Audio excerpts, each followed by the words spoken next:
এই শোনো না, আমাদের অন্ধবিশ্বাস চ্যানেলটি যারা এখনো সাবস্ক্রাইব করেননি প্লিজ সাবস্ক্রাইব করে দাও।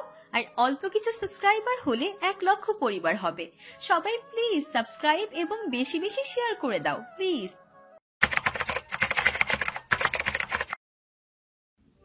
আব্বু প্লিজ আমার সাথে এমনটা করবেন না। আমি নিহান ভাইকে ভালোবাসি, তিনিও আমাকে ভালোবাসে, আমাদের আলাদা করবেন না। পাশ থেকে সুমি বেগম বলল, চুপ করো মেয়ে, এভাবে বাড়ির সবার সামনে নিজের ফুফাতো ভাইকে ভালোবাসো তা বলতে লজ্জা করছে না? তোমার কোনো কথাই শুনবো না। কাল ছেলেপক্ষ আসছে, সব ঠিকঠাক হলে কালই তোমার কাবিন হবে। আফরা কান্নারত অবস্থায় খুব বিনয়ের সাথে মাকে বলে, প্লিজ এমন করো না। আমি নিহান ভাইকে ছাড়া কাউকে বিয়ে করতে পারবো না। আমি তাকে ভালোবাসি, তাকে ছাড়া অন্য কাউকে বিয়ে করা আমার পক্ষে অসম্ভব। নিজের থেকে বয়সে এত বড় ছেলেকে নিয়ে এসব বলতে লজ্জা করছে না? বয়সে কি আসে যায়, যেখানে ভালোবাসাটাই আসল। এক থাপ্পড় দিব। চুপ করো, চুপচাপ নিজের রুমে যাও। আস্থা এক কোণে দাঁড়িয়ে সবার কথা শুনছিল। নিজের বোনটার এরূপ অবস্থা দেখে তার ভালো লাগছে না। আস্থা মিনমিনিয়ে বলল, বড় মা, নিহান ভাই তো অনেক ভালো ছেলে, একবার। তুই চুপ কর, যা রুমে যা, সাথে ওকেও নিয়ে যা, কাল সময় মতো রেডি করিয়ে দিবি। আস্থা চুপ হয়ে যায় কিছুক্ষণের জন্য। অতঃপর সে কিছু বলতে নিলে আস্থা বলার আগে আফরা বলে, আমি এই বিয়ে মরে গেলেও করব না, তোমরা শুনে রাখো। তাহলে তুমি কি করবে? আমি নিহানকে ভালোবাসি, বারবার বলছি। তোমরা কেন এমন করছো আমার সাথে? একটু বোঝার চেষ্টা করো প্লিজ। বয়সে তোমার কত বছরে বড় সেটা জানো? আবার নাম ধরে বলছো। বয়সের কথা বারবার আমাকে কেন বলছো? নিহান ভাই তো রিত ভাইয়ারও ছোট। রিত ভাই বড় হয়ে যদি আস্থাকে বিয়ে করতে পারে, আমি কেন নিহান ভাইকে বিয়ে করতে পারবো না? সবাই যেন থমকে গেল। কান্না করতে করতে মেয়েটা কি বলছে কারো মাথায় ঢুকছে না। সবাই আফরাকে বাদ দিয়ে এবার আস্থার দিকে তাকিয়ে। আস্থা নিজেও হতভম্ব হয়ে আছে। মেয়েটা মনে মনে ভাবছে, বিয়ে করেও আমরা বলতে পারলাম না, আর এ মেয়ে বিয়ের কথা শুনেই আমাদেরটা বলে দিল। এখন কি করব আমি? রিত ভাই তো নেই। আস্থাকে চুপচাপ দাঁড়িয়ে থাকতে দেখে সবাই হয়তো বুঝতে পারছে যে আফরা এ সময় হয়তো মিথ্যা বলছে না। তাহলে কি সত্যি হৃদ এমন করেছে? রেসান সাহেব বুঝতে পারছে তার অসভ্য ছেলেটা হয়তো এমন কিছুই করেছে, কিন্তু এত ফ্রেন্ডলি সম্পর্ক হওয়ার পরও তার ছেলেটা একটি বারও তাকে এ বিষয়ে কিছু বলল না। এখন বাড়িতে যা হবে তাকে সামলাবে।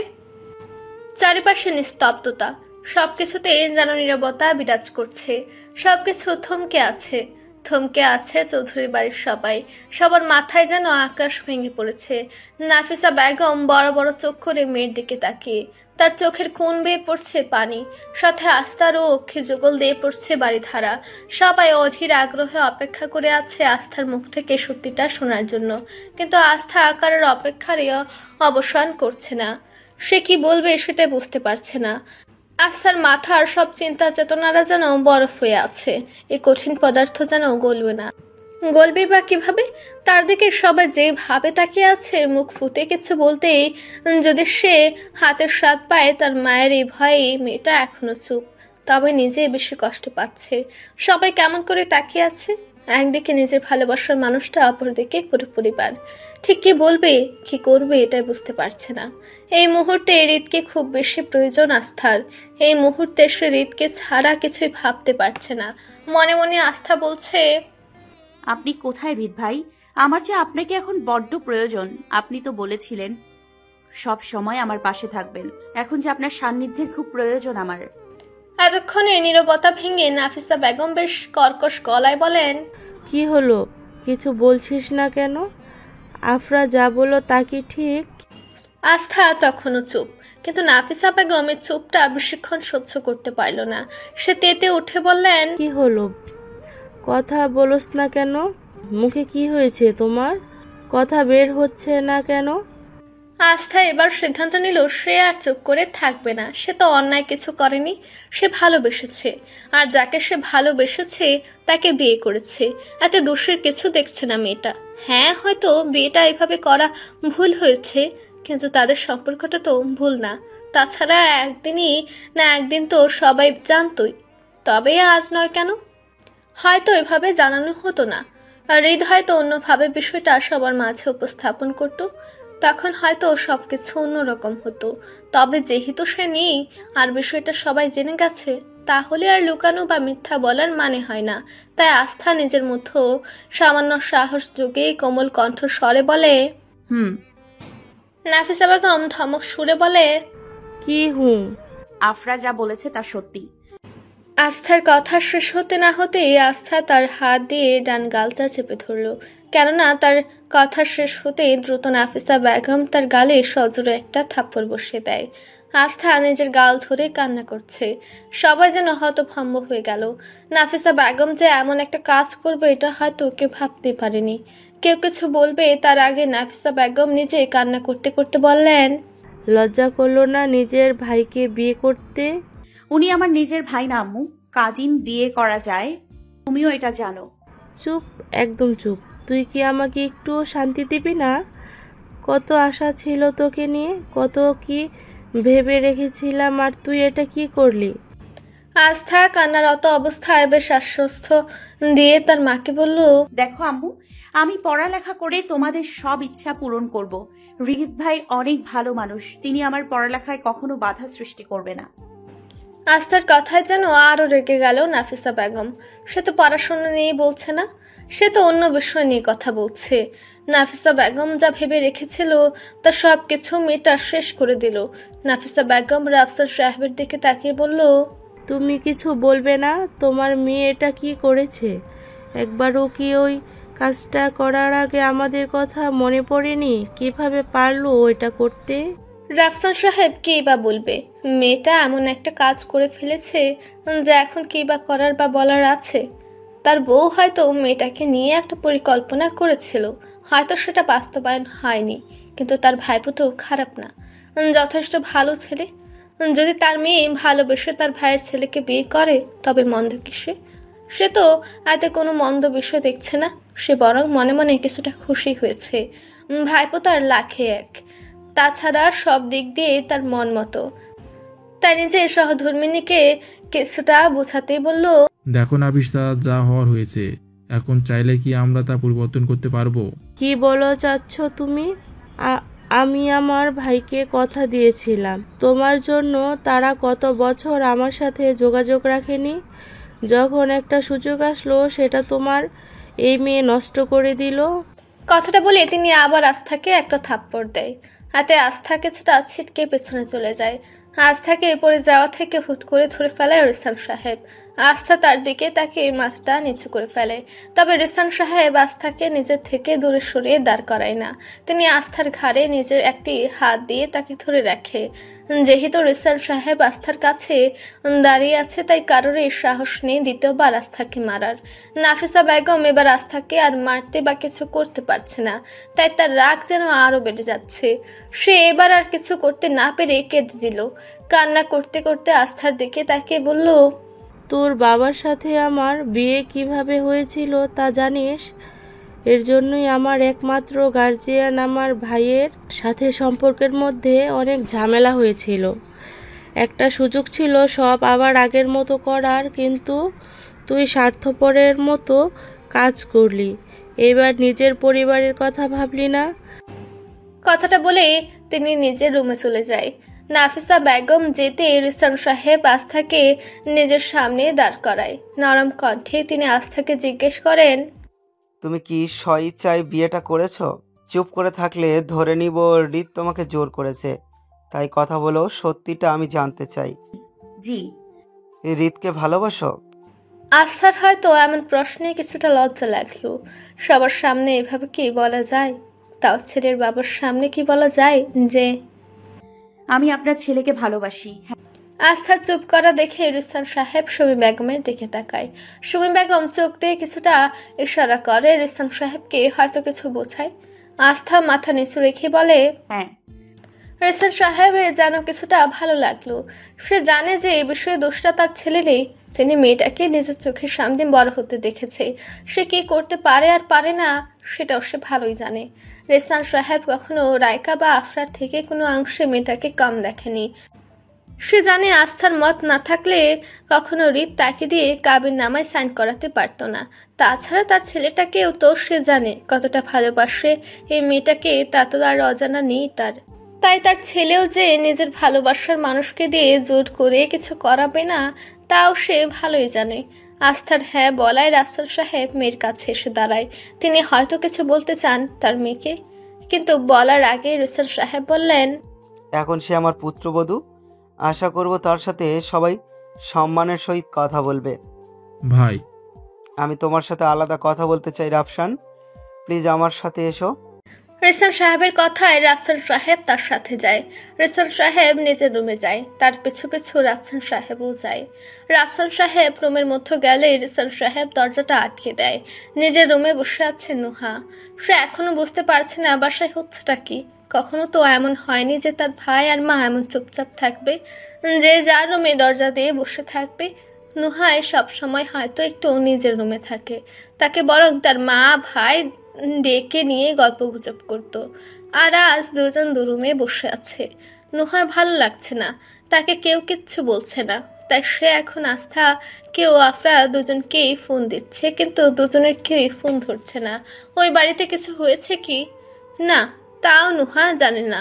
তার বোন দুটোর একটার সাথেও কথা হচ্ছে না। তার টেনশনে মেয়েটা একাকার। বেশ কিছুক্ষণ পর নিহান নিজের রুম থেকে বের হয়। নুহা তা বুঝতে পারে। সে দরজা খোলার শব্দ পেয়ে নিজের রুম থেকে বের হয়। দরজার কাছে আসতেই দেখে নিহান তার মায়ের রুমে যাচ্ছে। নুহাও তার পিছু পিছু যায়, কিন্তু নুহা রুমের মধ্যে ঢুকতে পারে না। তার আগে নিহান ঢুকে দরজা আটকে দেয়। নুহা বাইরে দাঁড়িয়ে থাকে কান পেতে। তেমন কিছু শোনা যাচ্ছে না, তবে এটা বোঝা যাচ্ছে যে ভাইটা তার কান্না করছে আর মায়ের প্রতি ধন্যবাদ জ্ঞাপন করছে। নুহা বাইরে দাঁড়িয়ে আছে ভেবাচাকা খেয়ে, মনে মনে বলছে, কি হয়েছে? সব তো মাথার উপর দিয়ে যাচ্ছে। এই ঝগড়া করছে তো এই কান্না করছে, সবাই আশ্চর্য। নির্ঝুম পরিবেশ, চারিপাশে নিকষ কালো আধার। আকাশে বহু দূর পর পর একটা দুটো করে তারা দেখা যাচ্ছে। চারটাও তেমন আলো আর ছড়াচ্ছে না। যেটুকু আলো দিচ্ছে তা কিছুক্ষণ পর পর মেঘে থেকে যাচ্ছে। বাসাতেও আজ শীতলতা নেই, বেশ আর্দ্র বাতাস বইছে ক্ষণে ক্ষণে। মন ভালো না লাগলেও হয়তো পরিবেশটাও নিজের সঙ্গ দেয়। এই যে আজ চৌধুরী বাড়ির মেয়ে দুটোর মধ্যেও একটিরও মন ভালো নেই। দুজনের মনের মাঝেই বয়ে যাচ্ছে ঝড়। বসার রুমের চিল্লাচিল্লির পর আস্থা সবাই নিজের রুমে এসেছে। ম্যাক তাকে দিয়ে গেল। যাওয়ার সময় বলে গেছে সে যেন আর কান্না না করে, আর বেশি না ভাবে। কথাটা বলে তো ম্যাঘ বের হয়ে যায়, কিন্তু মেঘের বলা কথা কি মানা যায়? মোটেও না। এভাবে সবাইকে কষ্ট দিতে আস্থার মোটেও ভালো লাগছে না। মা তার রুমে যে তখন ঢুকেছে আর বের হয়নি। বড় মা তার সাথে কথা বলল না, তাহলে কি তারা তাকে নিজের ছেলের বউ হিসেবে চায় না? এসব কথায় বারবার ঘুরপাক খাচ্ছে আস্থার মাথায়। নিজ থেকে আসার সময় তার বড় আব্বু আস্থার ফোনটা চেয়ে রেখে দিয়েছে। এমন একটা বিষয় সবার সামনে আসার পর নিজ থেকে গিয়ে ফোনটা আস্থা চাইতেও পারছে না। বিষয়টা বেশ আপত্তিকর লাগে, কিন্তু হৃদকে যে তার জানাতে হবে। এই মুহূর্তে হৃদের এখানে থাকাটা বেশ জরুরি। আস্থা জানে হৃদ আসলেই সবাইকে সামলে নিতে পারবে, এইটুকু ভরসা তো সে হৃদকে করেই।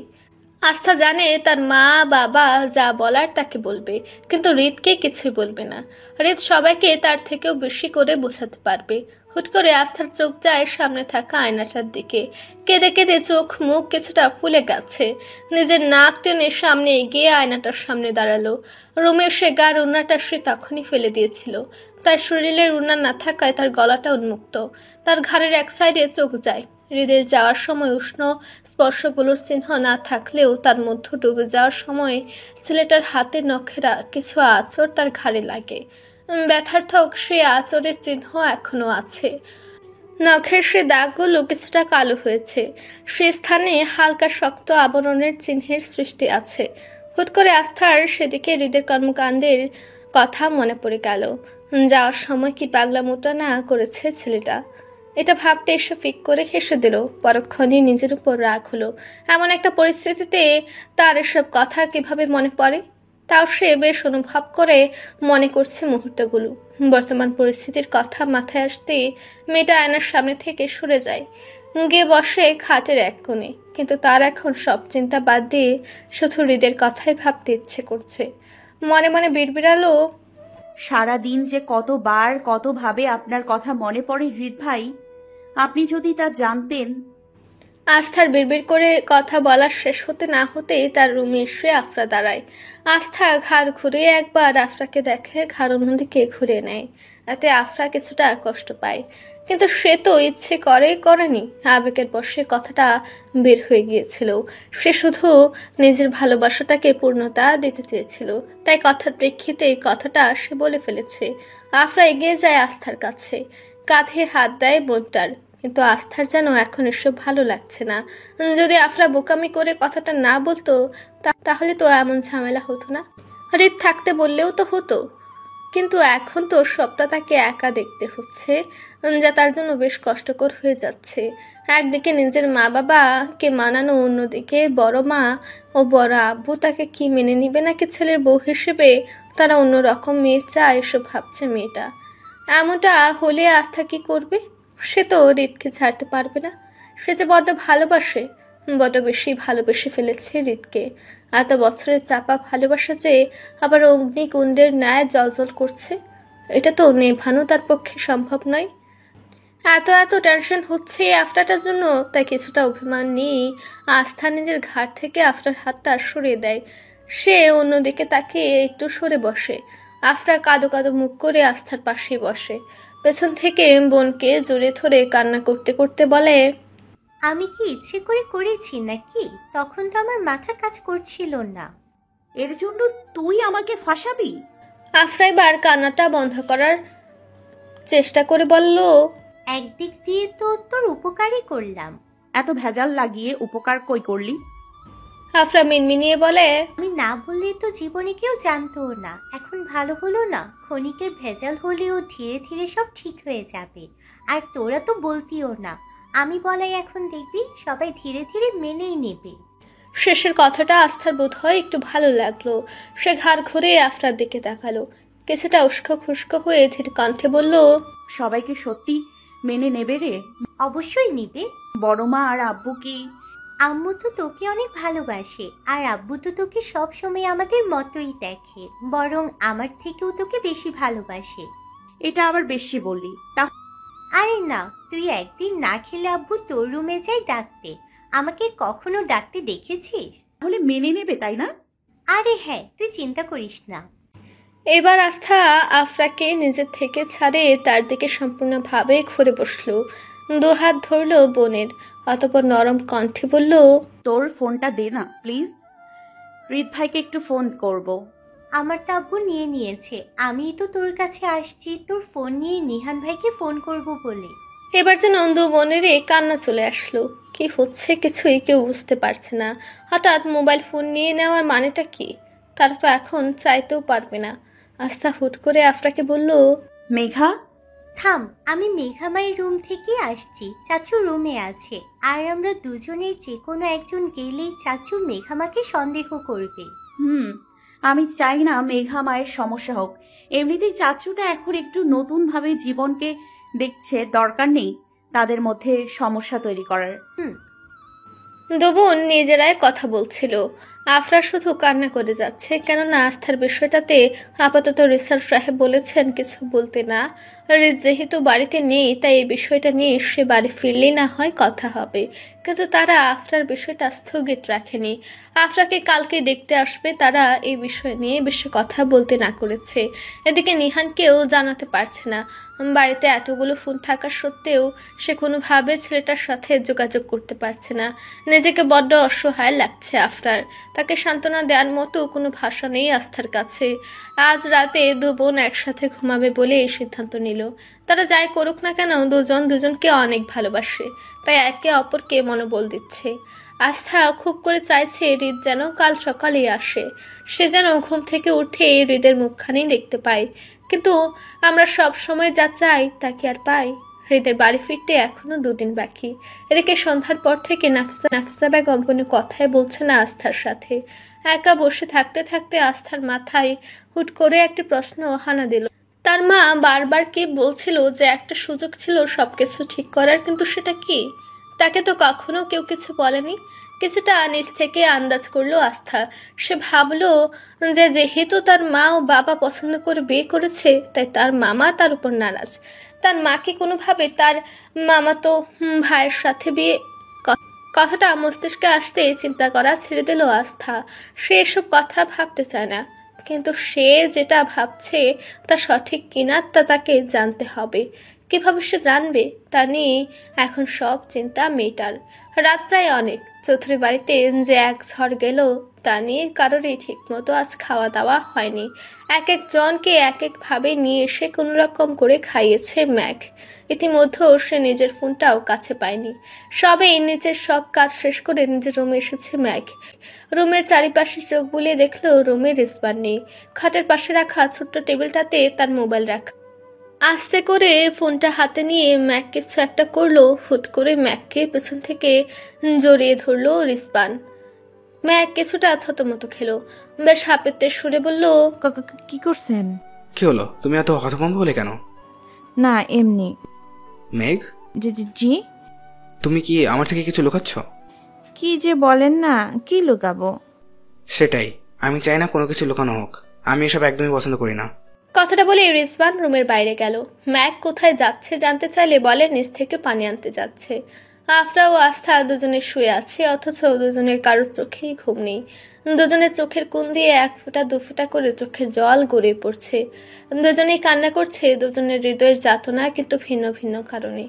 একজন কান্না করছে, সবাই কি তাদের আলাদা করে দেবে এই ভয়ে? তো অপরজন কান্না করছে, সে কি তার ভালোবাসার পূর্ণতা পাবে না এই ভেবে। বোঝা যাচ্ছে আজ দুজনের এই নির্ঘুম রাত পার হবে। তবে দুজন এই আশাতে আছে যে নতুন দিনের সূচনার সাথে যেন তাদের জীবনেরও সব দুঃখ কষ্ট শেষ হয়ে সবকিছুর নতুন সূচনা হয়। কোনো জাদুকরী কিছু যেন হুট করে হয়ে যায়। প্রতিটা সকাল হচ্ছে নতুন দিনের সূচনা। এ সময় প্রকৃতি নিজের ঘুম ভেঙে জেগে ওঠে এক স্নিগ্ধ, শান্ত ও শীতল আবহে। সকালের সূচনা হয় এক আকর্ষণীয় ভাবে। এই সময়টাতে আকাশ ধূসর থেকে ধীরে ধীরে নীল রঙে পরিণত হয়। খানিকক্ষণ পর পর পাখিদের কুজন শোনা যায়। পাখির এই কিচিরমিচির দ্বারা তারা মানুষকে বোঝায় যে নতুন দিনের সূচনা হয়েছে। এই স্নিগ্ধ পরিবেশটা শুধু চারিপাশকে নয়, বরং মনকেও প্রশান্তি দেয়। রেসাল সাহেব কালকে ঘটে যাওয়া ঘটনায় বেশ চিন্তিত। ছেলে তার এত বড় কাজ করলো, অথচ কাকপক্ষেও টের পেল না। এত বড় কবে হয়ে গেল তার ছেলে যে নিজে নিজে বিয়ে করে ফেললো? তার জানা মতে তার ছেলে এমনি এমনি কোনো কাজ করে না। কিছু না হলে তার ছেলে এমন বড় কদম কখনোই নিত না। কিন্তু কি এমন হলো যে ছেলেটা তার এত বড় কাজ কাউকে কিছুটি না বলে করে ফেললো? এসব ভেবে যেন লোকটার রাতে ঘুম হয়নি। এদিকে তার ভাইয়ের সাথে গত রাতে কথা হয়েছে। তার ভাইয়ের কথা সে বুঝেছে যে তার ভাইটাও তার বউয়ের কথায় রাজি ছিল না। এদের সাথে বিয়ে হওয়াতে সে অনেকটাই খুশি হয়েছে, কিন্তু নাফিসা বেগমকে সে নিজের ছোট বোনের মতো দেখে। এই মেয়েটাকে কষ্ট দিতে তার মোটেও ইচ্ছে করছে না। শুধু এতটুকু হলেও হতো, রিসাল সাহেবের যে আরো একটি বিষয় নিয়ে ভয় করছে। ছেলেটা তার বয়সে মেয়েটার থেকে অনেকটাই বড়।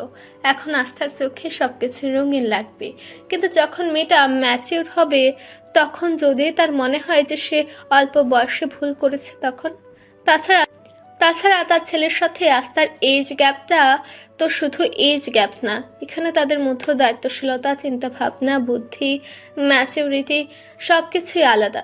দুজনের বোঝার ধরনটাও তো আলাদা। ছেলে তার বেশ গম্ভীর।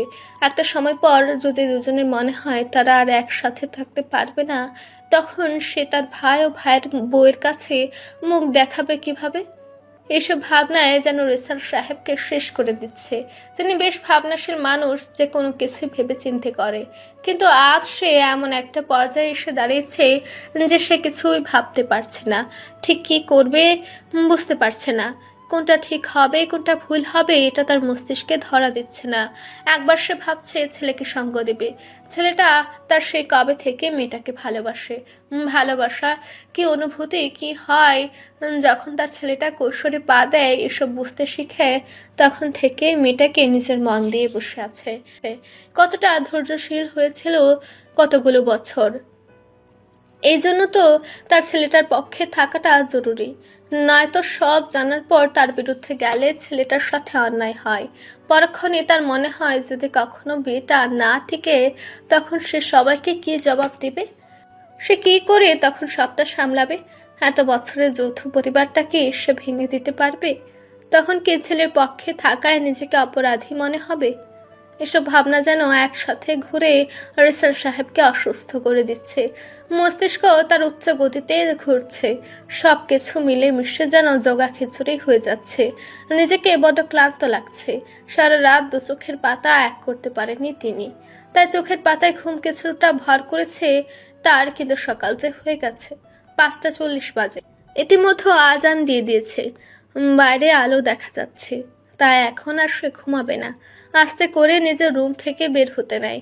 খাট থেকে উঠে যেতে নিলে চোখ যায় পাশে শুয়ে থাকা তার স্ত্রীর দিকে। মহিলাটাকে শান্তিতে না ঘুমাচ্ছে, মনে হচ্ছে যেন কিছুই হয়নি। ছেলে এত বড় কাণ্ড করলো অথচ তার কোনো প্রতিক্রিয়ায় তার মধ্যেও পরিলক্ষিত হচ্ছে না। আশ্চর্য! অবশ্য হবেই বা কেন? এই মহিলাই তো ছেলেকে মাথায় তুলে রেখেছে। ছেলের এই চাওয়ার সর্বপ্রথম এবং একমাত্র সঙ্গী তো তিনিই ছিলেন, তাই ছেলের এমন কাণ্ডে তিনি খুশি হবেন, এই আর নতুন কি?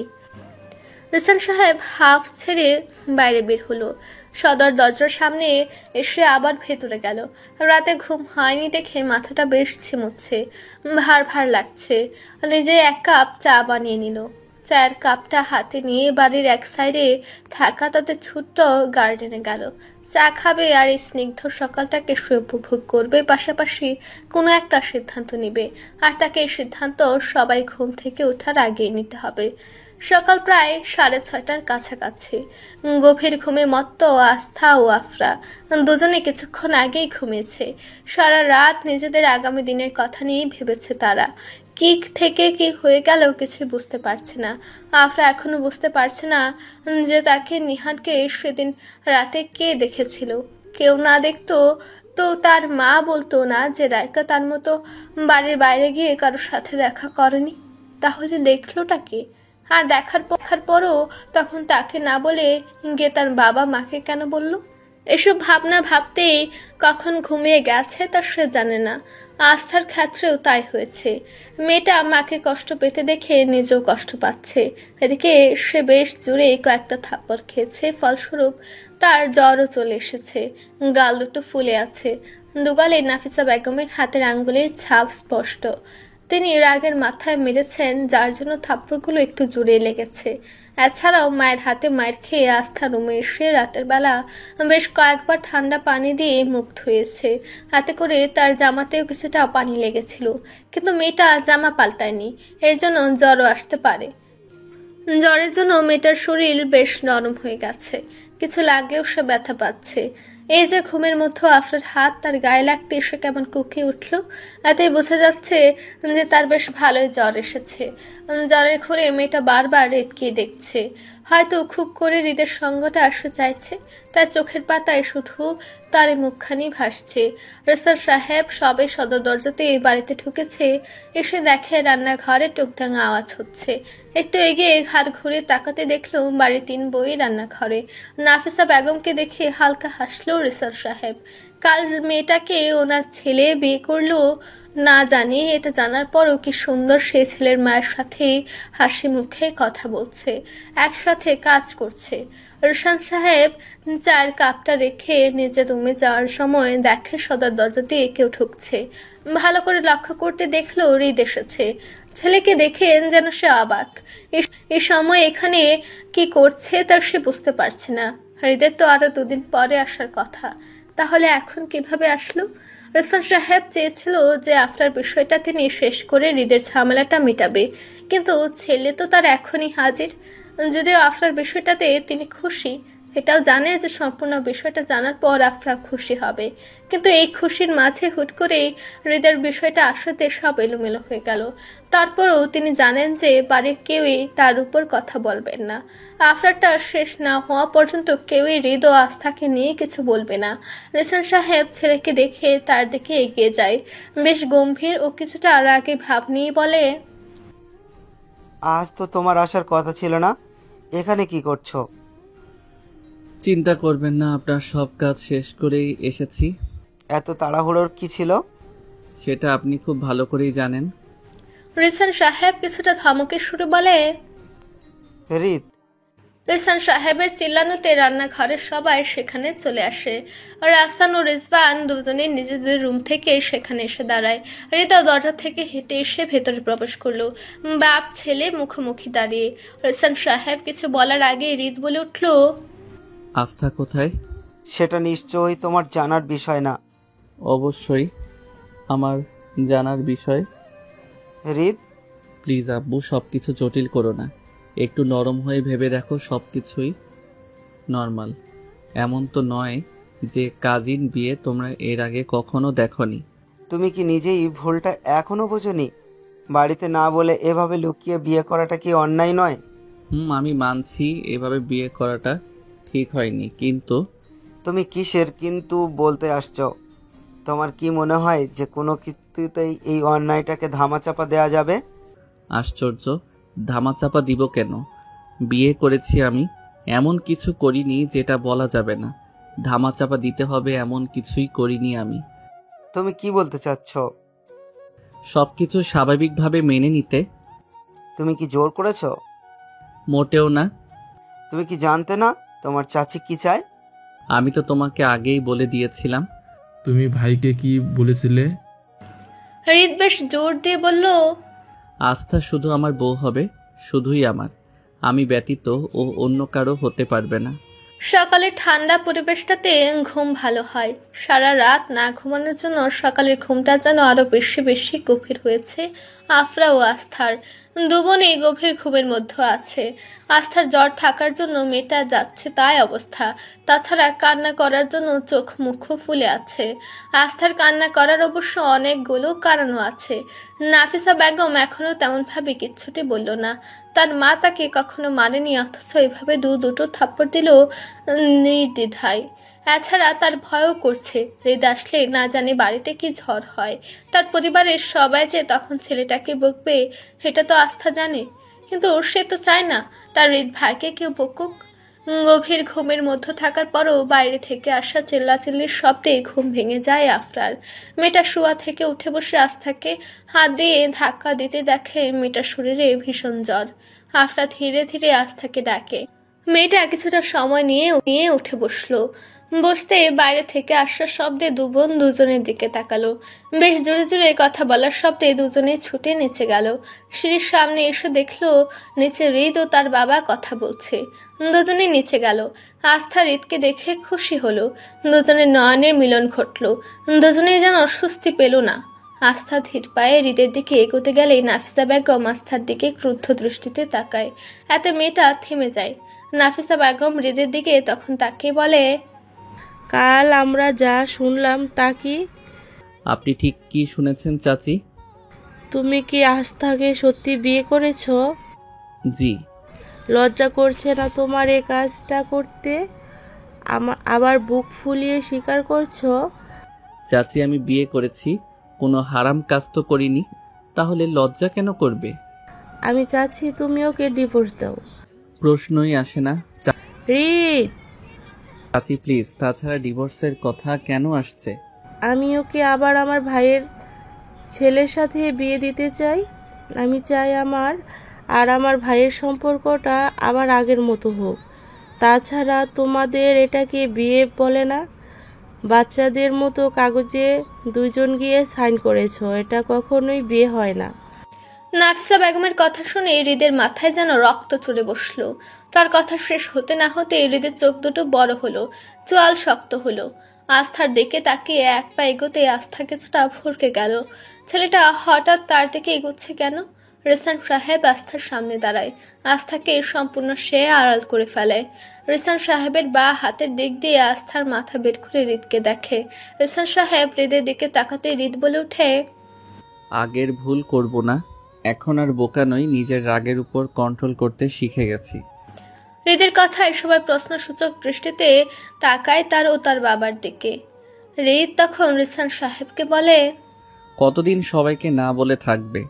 সবার তো জানা উচিত, তাই না? হৃদের কথা শেষ হতে রাফসান সাহেব রিসান সাহেবকে বলে, ভাইও কিসের কথা বলছে? রিসান সাহেব গলা ছেড়ে বলে, তেমন কিছু না। কেন আব্বু বলো, আমি কিছু না হলে তো বলতাম না, তাই না?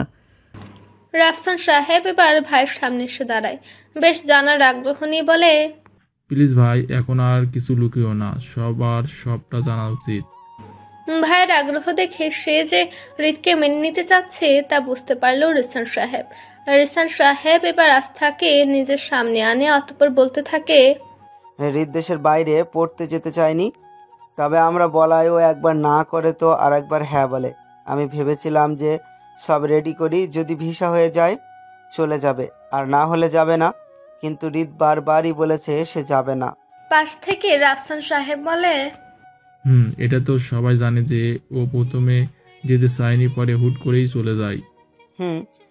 তো আজ তার আম্মু আমাকে বলেছিল যে সে তার ভাইয়ের ছেলের সাথে আজ তার বিয়ে দিবে এবং সে চায় পাকাপোক্ত কথা দিতে এবং পারলে এঙ্গেজমেন্ট করে রাখতে বা শরীয়ত মোতাবেক কোনো হুজুর দিয়ে বিয়ে পড়িয়ে রাখতে। এটা হৃদ শুনে অনেক চেল্লাচেল্লি করেছে আমার সাথে। কিন্তু কেন? কারণ তোর ভাতিজা বুঝতে শিখেছে ওর থেকে তোর মেয়েকেই ভালোবেসে এসেছে। রিসান সাহেবের কথায় রাফসান সাহেবের যেন দম বন্ধ হয়ে আসলো। ছেলেটা এত বছর যাবত তার মেয়েটাকে ভালোবাসে, এমন ভালোবাসা কি এই যুগে সত্যি আছে? রাফসান সাহেবকে চুপ থাকতে দেখে রিসান সাহেব বলে, সেদিন ওর আগে আজ তাকে মারে, ওকে ছাদে বন্দি করে রাখে, কেননা হৃদও সেদিন বুঝতে পারেনি যে ওর রাগের বশে কি করেছে। এ ভেবেছিল আস্থা সবটা জানে, কিন্তু ওর অবুঝ মস্তিষ্ক এটাই আসেনি যে এইটুকু মেয়ে কি আর আমরা এসব বলবো। পরে যখন জানতে পারে তখন ও নিজেই নিজেকে ব্যথা দিতে যায় আঘাত করে, আমরা না করি। আর ওর ভিসা এই ঘটনার কিছুদিন আগেই আসে, তাই ও আর এখানে না থেকে চলে যায়। তবে যাওয়ার সময় বলে যায় প্রতিষ্ঠিত হয়ে যেন ওকে আমরা আস্থাকে বিয়ে করতে সম্মতি দিই। আমিও ছোট ভেবে হ্যাঁ বলে দিয়েছিলাম, কিন্তু দেশে আসার পর ওর প্রথম কথাই ছিল তোমার কথা রাখার সময় হয়ে এসেছে। রাফসান সাহেব ভাইয়ের কথা শুনে সম্পূর্ণরূপে হৃদকে নিজের মেয়ের জামা হিসেবে মেনে নেয়। এমন ভালোবাসা কি কখনো কেউ তার মেয়েটাকে ভালোবাসবে? প্রশ্নই আসে না, কেননা হৃদের ভালোবাসা যে অত্যন্ত গভীর, এ সময়ে এমন ভালোবাসা যে পাওয়া অসম্ভব। রাফসান সাহেব নিজের স্ত্রীকে বলেন, দেখো, যা হওয়ার তা হয়ে গেছে, কোনো ঝামেলা করছো? আমাদের একমাত্র মেয়ে দূরে গিয়েও শান্তি পেতাম না, তার চেয়ে ভালো না ঘরের মেয়ে ঘরে থাক। তুমি কি ওদের বিষয়টাকে মেনে নিচ্ছ? এটা একটা স্বাভাবিক বিষয়। আমার ভাতিজা কি কোনো অংশে কম? তাছাড়া ও যেমন করে আমার মেয়েকে ভালোবাসে তেমন করে ওকে ভালোবাসবে। আমার ভাতিজা ও কি কম? একেবার ওকে সুযোগ দিয়ে দেখো। দুজনের মধ্যে তর্কাতর্কি ইতিমধ্যেও লেগে গেছে। তারা কে কোন দিক দিয়ে ভালো তা বলা শুরু করে দিয়েছে। হৃদ এদের দেখছে আর কিংকর্ত বিমূঢ় হচ্ছে। তারা দুজনে যে ভালো তার সাথে মেয়েকে বিয়ে দিবে এ নিয়ে ঝগড়া করছে। আশ্চর্য, তারা এটা দেখছে না যে তার মেয়েটা কি চায়, কাকে ভালোবাসে বা কে তার মেয়েটাকে ভালোবাসে। হৃদ এসব আর বরদাস্ত করতে পারছে না। সে আস্থার বরাবর মুখোমুখি হয়ে দাঁড়িয়ে বলে, তুই কি চাস? আস্থা হয়তো হৃদের কথার অর্থ বুঝতে পারে না। সে অবুঝের ন্যায় তার দিকে তাকিয়ে থাকে। হৃদ আবারও বলে, তুই কি আমার সাথে থাকতে চাস? বেশ কয়েক সেকেন্ড চুপ থেকে কথার জোর রেখে আস্থা বলে, আপনি রেখে দিলে সারা জীবন থেকে যাব হৃদ ভাই। আস্থার কথায় হৃদের ঠোঁটের কোণ প্রসারিত হলো। একরস ভালো লাগারা তাকে ছুঁয়ে গেল। মেয়েটা যে সবার সামনে এতটুকু বলতে পারবে এটা ভাবেনি হৃদ। আস্থা যে হৃদকে চায় এটা তো তার এই ছোট্ট বাক্যটাতে বোঝা যাচ্ছে। হৃদ এবার আস্থার হাত ধরে তাকে নিজের কাছে টেনে আনে। পাশাপাশি দাঁড়িয়ে নাফিসা বেগমের সামনে দাঁড়ায়। নাফিসা বেগম মেয়ের দিকে পরে আগে দুজনের হাত ধরার দিকে তাকায়। তার জন্য বেশ রাগ হচ্ছে। মেয়েটা তার সব পরিকল্পনা নষ্ট করে দিল। হৃদ ছেলেটা ভালো, যদি সে যেটা চাচ্ছে এটা না চাইতো তবে তার কোনো আপত্তি ছিল না এই বিয়েতে। কিন্তু তার ভাইয়ের ছেলেটাও যে আস্থাকে পছন্দ করে, এই তো রায়কার বিয়েতে সে ছেলেটা তার মেয়েকে দেখেই পছন্দ করে ফেলে, সেটা নাফিসা বেগম জানে। তাই তো সে নিজেই ছেলেটাকে ফোন করে মেয়েটার নাম্বার দিয়েছিল সেদিন। ছেলেটা আস্থাকে ফোন দিয়েছিল, কিন্তু বজ্জাত মেয়েটা কথাই বলেনি। রিসিভ করে যখন শুনে যে এটা শাকিল, তখনই ফোনটা কেটে দেয়। নাফিসা বেগমের ভাবনা শেষ হয় আস্থার কথায়। মেয়েটা তার মাকে কাপা কাপা গলায় বলে, মা। আস্থার ডাকে তার মা তার দিকে তাকায়। মহিলাটা নিজেও বুঝতে পারছে না যে সে কি করবে। তার মস্তিষ্ক কাজ করা বন্ধ করে দিচ্ছে। আস্থার দিকে এক পলকহীন ভাবে সে তাকিয়ে আছে। আস্থা তখন মাথা নিচু করে বলতে থাকে, দেখো যা হওয়ার তা তো হয়েই গেছে, প্লিজ আমাদের মেনে নাও। যখন আমাদের কোনো কিছু ভালো লাগে না, তখন সেই জিনিসটা নিয়ে কথা বললেই আমাদের রাগ হয় ও সহ্য লাগে। নাফিসা বেগমেরও আস্থার কথায় ঠিক তেমনই লাগছে। সে আস্থাকে বেশ ঝাঁঝালো কণ্ঠে বলল, মাথায় কি তোর ঘিলু নেই? তোর বয়সে কত বড় সেটা জানিস? আর তোরই বা বয়স কত? এইটুকু মেয়ে তুই, তোর কি এখনো বিয়ের বয়স হয়েছে? মা, ভালোবাসায় বয়সে কি আসে যায়? তোদের মধ্যে সব কিছুই আলাদা, দুজনের ভাবনা আলাদা, যে কোনো কিছু দেখার ধরন আলাদা। এখন এসব ভালো লাগলেও কিছুদিন পর দেখবি দুজনের মধ্যেই দ্বিমতের সৃষ্টি হবে। তোর হৃদকে নিয়ে ভাবনা ধরনের পরিবর্তন হবে। বছরের পর বছর পার হবে, দিনের পরিবর্তন হবে, সবকিছুতে পরিবর্তন পরিলক্ষিত হবে, কিন্তু তাকে নিয়ে ভাবার ধরন আমার কখনোই পরিবর্তন হবে না। নাফিসা বেগম যেন আস্থার কথায় তেতে উঠলেন। মেয়েটাকে এসে কি বোঝাচ্ছে আর মেয়েটা কি বুঝছে। নিজেকে নিয়ন্ত্রণ করতে না পেরে সে আস্থাকে একটা থাপ্পড় দিতে হাত বাড়ায়। তার হাত আস্থার গালের কাছে এসে থেমে যায়। হৃদ নাফিসা বেগমের হাতটি ধরে ফেলে। তার হাত ছেড়ে হৃদ বেশ শক্ত গলায় বলে, চাচি, আমি একদম পছন্দ করব না আমার বউয়ের গায়ে কেউ হাত তুলবে। আমি ছিলাম না তখন মেরেছেন, এটা প্রথমবার দেখে সহ্য করলাম, দ্বিতীয়বার এই ভুলটা করবেন না। শান্ত অথচ হুমকি স্বরূপ কথা ছিল হৃদের কথায় নাফিসা বেগম কিছু বলতে চায়, কিন্তু তাদের বাকি কথাটা কেউই আর বলতে পারে না। ভীষণ জ্বর থাকায় আস্থার মাথা ঘুরে মেয়েটা জ্ঞান হারায়, ঢলে পড়ে হৃদের গায়ে। হৃদ হতভম্ব হয় কিছুটা, কিন্তু প্রিয়তমাকে পড়তে দেয় না। নিজ বক্ষ পিঞ্জিরায় ঠিক আগলে নেয়। অস্থির হয়ে পড়ে হৃদ আস্থার এরূপ অবস্থা দেখে। আস্থার অসম্ভব জ্বর দেখে সে চিল্লাতে চিল্লাতে বলে, ওর যে এত জ্বর, তোমরা কি একবারও খেয়াল করনি? যদি ওর কিছু হয় সব ধ্বংস করে দিব বলে দিলাম। কথাটা বলে হৃদ আস্থাকে কোলে করে নিয়ে যায় রুমে। আস্থাকে খাটে শুয়ে দিয়ে দ্রুত ডাক্তারকে ফোন করে। হৃদের এমন কাণ্ডে নাফিসা বেগম শুধু হা করে দেখে যায়। হুট করে নিজে কান্না করতে থাকে। সেও বেশ বিচলিত। একমাত্র মেয়েটা তার এমন করে অসুস্থ হয়ে পড়েছে, এটা কি কোনো মা সহ্য করতে পারে না। এটা সম্ভবও না। মা তো মনের মধ্যে ভয় থাকে নিজের সন্তানের যদি কিছু হয়। নাফিসা বেগম কখনোই তার মেয়েকে মারেনি। একটা মেয়ে তো, তাই খুব আদরেই বড় করেছে। কিন্তু কাল মাথা ঠিক ছিল না, তাই কি থেকে কি হয়ে গেল সে নিজেও জানে না। আস্থার পাশে গিয়ে নাফিসা বেগম দাঁড়ায়। কান্না করতে করতে মেয়েকে বলে, কিছু হবে না মা তোর, তুই উঠে পড় প্লিজ। আমি সব মেনে নিয়েছি। তুই হৃদের সাথেই থাকবি, কেউ তোদের আলাদা করতে পারবে না। আমি তোদের আবার বিয়ে দিব, কিন্তু তুই চোখ খোল প্লিজ, চোখ খোল মা। নিস্তব্ধতা বিরাজ করছে সবার মাঝে। সবাই বেশ বিচলিত, তবে তাদের বিচলিত হওয়াটা সবার মাঝে পরিলক্ষিত হচ্ছে না। হৃদের প্রচন্ড ঘাম হচ্ছে টেনশনে। তার এত ঘাম তো হচ্ছে যে ঘামগুলো মাথার এক সাইড হয়ে চেয়ার বেয়ে পড়ছে। শুধু হৃদ নয়, বাকি সবারও একই অবস্থা। আস্থাকে কিছুক্ষণ আগে ডাক্তার এসে দেখে গেছে মেয়েটা অসম্ভব জ্বর হওয়ার পাশাপাশি তার বিপিও লো হয়ে গেছে, তাই এমনটা হয়েছে। সবাই আস্থার দিকেই তাকিয়ে। মেয়েটা এখনো চোখ খুলেনি। নাফিসা বেগম মুখে হাত দিয়ে চাপা কান্না করছে। কাল রাতে মেয়েটা কিচ্ছুটি খায়নি। আস্থা না খেয়ে থাকতে পারে না, এটা বাড়ির সবাই জানে, কিন্তু নিজের রাগের জন্য সে মেয়েটা যে খায়নি সেদিকেও খেয়াল রাখেনি। ম্যাক কাল আস্থাকে খেতে অনেকবার ডাকে, কিন্তু মন মেজাজ ভালো না থাকায় সে খায় না। নাফিসা বেগম এখন এসব ভেবেই কান্না করছে। হৃদ মেয়েটার পাশে বসে তার হাত নিজের হাতের মধ্যে ধরে বসে আছে। একরাশ উৎকণ্ঠা তার মাঝে লক্ষ্য করা যাচ্ছে। কতটা টেনশনে ছিল মেয়েটা ভাবতেই কষ্ট হচ্ছে হৃদের। সে তো আস্থাকে সুখ দিতে চেয়েছে, কষ্ট নয়। তবে কেন মেয়েটাকে এই কষ্ট সহ্য করতে হলো? হৃদ তো চায় না যে বিন্দু পরিমাণও কষ্ট আস্থাকে স্পর্শ করুক। পিটপিট করে ধীরে ধীরে আস্থা চোখ খুলে।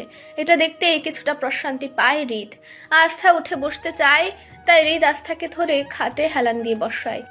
বসতে আস্থা নিজের আশপাশ লক্ষ্য না করে হৃদকে জড়িয়ে ধরলো। কান্না করতে করতে বলল, কেন আমাদের সাথে এমন হচ্ছে?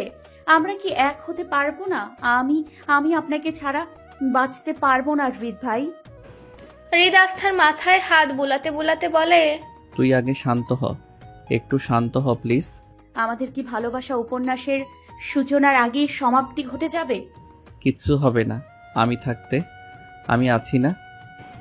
আস্থার কান্না থামে নাফিসা বেগমের কথায়। মেয়েটা হঠাৎ করে মায়ের ডাকে হুঁশে আসে।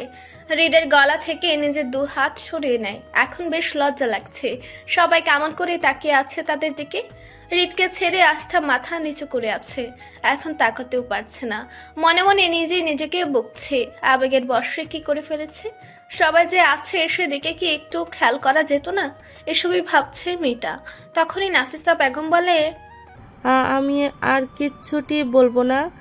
তুই যার কাছে নিজের সুখ খুঁজে পাবি তার কাছেই থাকবি। তুই যেহেতু হৃদের সাথে থাকতে চাস তাই হবে, কিন্তু দয়া করে এমন অসুস্থ হয়ে যাস না।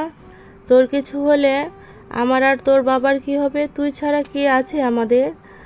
আস্থা চুপ করে আছে, কিন্তু মনে মনে অনেক ভালো লাগছে তার। মাটা এতক্ষণ যাবৎ ঝামেলা করছিল, কিন্তু এখন যেহেতু সে মেনে নিয়েছে, তাই সবাই আপত্তি করবে বলে মনে হচ্ছে না। আস্থা চুপ করে বসে আছে। হৃদ বসা থেকে দাঁড়িয়ে যায়। সেও চুপচাপ দাঁড়িয়ে আছে। হৃদকে এমন দাঁড়িয়ে থাকতে দেখে রিসান সাহেবের কথা শোনা যায়। এতে হৃদ যেন খুশি হয়। ছেলেটা এতক্ষণ এই আশায় করছিল যে কখন তার বাবা কথা বলবে। এই কথাটা যে ওর মাথাতেই ঘুরছিল তা স্পষ্ট, কেননা রিসান সাহেবের শব্দে হৃদের মুখে একটা শয়তানি হাসি লক্ষ্য করা যাচ্ছে। বদমাইশ ছেলেটা জানে যে যত অন্যায় করুক না কেন তার বাবা তাকে আড়ালে নিয়ে কথা শোনালেও সবার মাঝে ছেলের পক্ষই নেবে। তাছাড়া হৃদ তো তার বাবাকে আগেই বলে রেখেছিল যে আস্থাকে বিয়ে করবে সে। রিসান সাহেব ছেলের মাথা নিচু করা দেখে যেন তার গা পিত্তি জ্বলে যাচ্ছে। লুকিয়ে বিয়ে করে কি সুন্দর ইনোসেন্ট মানুষের মতো মাথা নিচু করে দাঁড়িয়ে আছে। তার তো ইচ্ছে করছে ইচ্ছে মতো উদম প্যাদানি দিতে, কিন্তু সেটা এই মুহূর্তে সম্ভব হচ্ছে না। তাই তিনি নিজেকে নিয়ন্ত্রণ করে বললেন, যেহেতু আস্থা মা রাজি, বাবাও রাজি, তাহলে আর ঝামেলা করে লাভ নেই। এই বিষয়টা নিয়ে একটি সঠিক সমাধানে আসা যায়। কি বলো সবাই? রাফসান সাহেব বেশ উৎফুল্ল। তার বেশ আনন্দই হচ্ছে, এটা তার মুখে ভেসে উঠছে। কিন্তু এই আনন্দের কারণ কি শুধুই হৃদ ভালো ছেলে আর এই ভালো ছেলেটাই তার মেয়ের ভাগ্যে পড়েছে তাই? উনি তো খুশি যে আবারও তিনি তার স্ত্রীর ভাইকে হারাতে পেরেছে। তার ভাই যে ভাবনা করেছিল তা সফল হয়নি, তাই এত খুশি। খুশি খুশি ভাব নিয়ে তিনি বললেন, হ্যাঁ, আর দেরি করে কি হবে, আমরা সবাই রাজি। তোমরা মানে তুমি আর ভাবি রাজি হলেই হলো। তোর ভাবি তো সেই কবেই রাজি। তাহলে তো আর কোনো সমস্যাই নেই। এই নিয়ে পরে বসে কথা হবে যে কিভাবে কি করব। এখন চল, আস্থা মামনিকে রেস্ট করতে দে। আর তোমরা যাও তো, বাড়ির থেকে লোক আসবে তো। রিসান সাহেব কথা শেষ করে বের হয়ে গেলেন। তার পিছু পিছু সবাই আস্থার কক্ষ ছাড়তে লাগলো। ধীরে ধীরে সবাই বের হয়ে গেল, কিন্তু হৃদ ও আফরা দাঁড়িয়ে আছে। আস্থা তখনও মাথা নিচু করে আছে। একবার মাথা তুলে তাকাতেই দেখে হৃদ তার দিকেই তাকিয়ে। তাই কিছুটা লজ্জা লাগলো হয়তো মেয়েটার। ইদানিং অল্প কিছুতেই মেয়েটা লজ্জা পায়। এত লজ্জার কোথা থেকে আসে এটা আস্থা নিজেও জানে না। এই যে হৃদ তাকিয়ে আছে, তার লজ্জা লাগছে। কাল রাতে ওর কথা ভাবতেই লজ্জা লাগছিল। সবকিছুতেই এত লজ্জা পেতে হবে কেন? আস্থা তো একটু হৃদকে দেখতে চায়। কতদিন ধরে ছেলেটাকে দেখে না, অথচ এই লজ্জাটার জন্য সে ওকে দেখতে পারছে না। আস্থার ধ্যান ভাঙে আফরার কান্নায়। মেয়েটা এসে ভাইকে এক সাইড থেকে জড়িয়ে ধরে কান্না করতে থাকে। কান্না করতে করতে বলে, ভাইয়া আমি ইচ্ছে করে বলিনি, হুট করে মুখ দিয়ে বের হয়ে গেছে। তোর তো এই কথাটা ভাবারও প্রয়োজন ছিল না, কিন্তু তুই এটা নিয়ে এত ভেবেছিস যে বলে ফেলেছিস। আমি ইচ্ছে করে করিনি ভাইয়া। যাক গে, বাদ দে, কান্না থামা।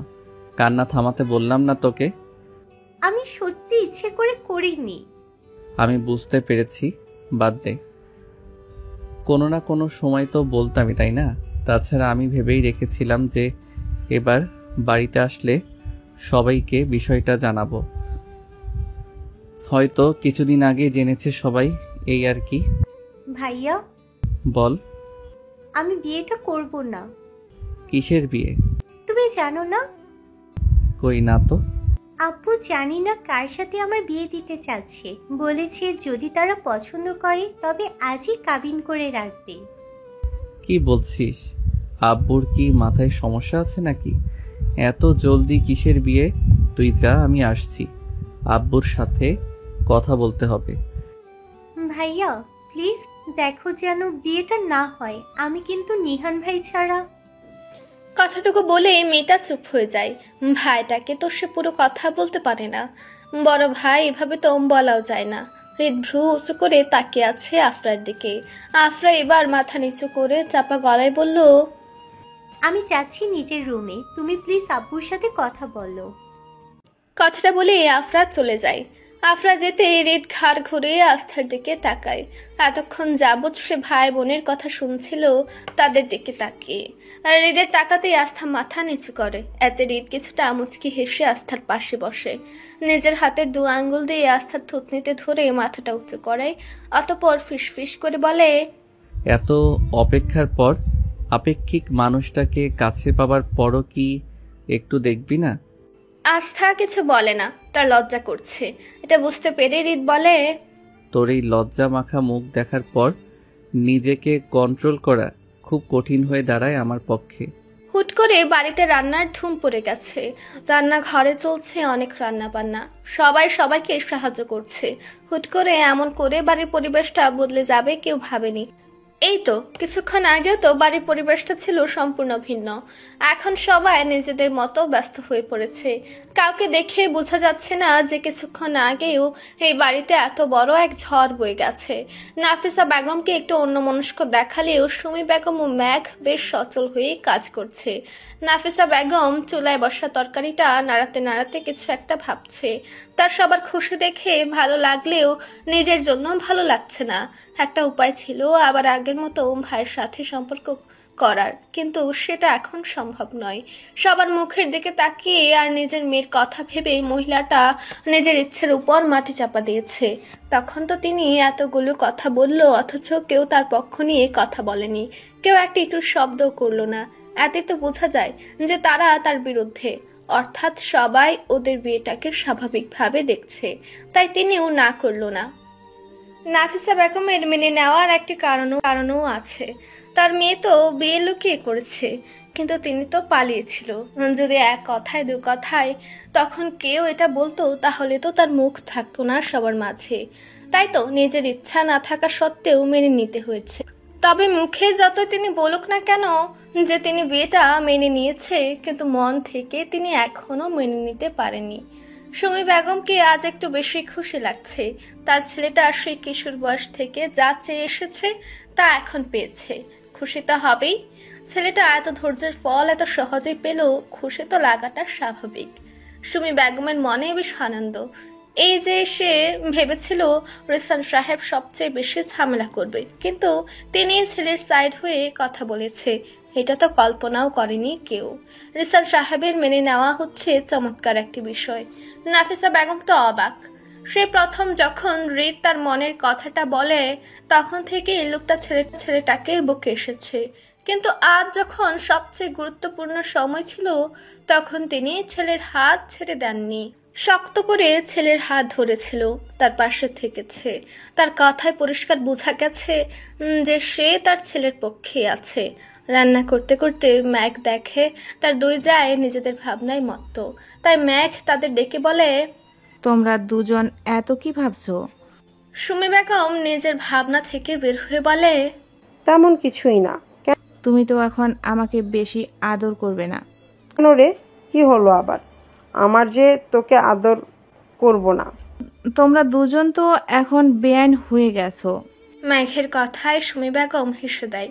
মেঘের মাথায় আলতো করে গাঁটটা মেরে বলে, তুই তো এখন ওদের চাচি শাশুড়ি হয়েছিস, সেই হিসেবে তো তুইও বেআই হোস। তা ঠিক বলছো। ওদের কথা চুপচাপ নাফিসা বেগম শুনছে। সুমি বেগম নাফিসা বেগমের দিকে তাকিয়ে এটা বুঝতে পেরে নাফিসা বেগম একটু মুচকি হেসে কাজে মন দেয়। সুমি বেগম তখন নাফিসা বেগমের কাছে গিয়ে দাঁড়িয়ে তার কাঁধে হাত দেয়।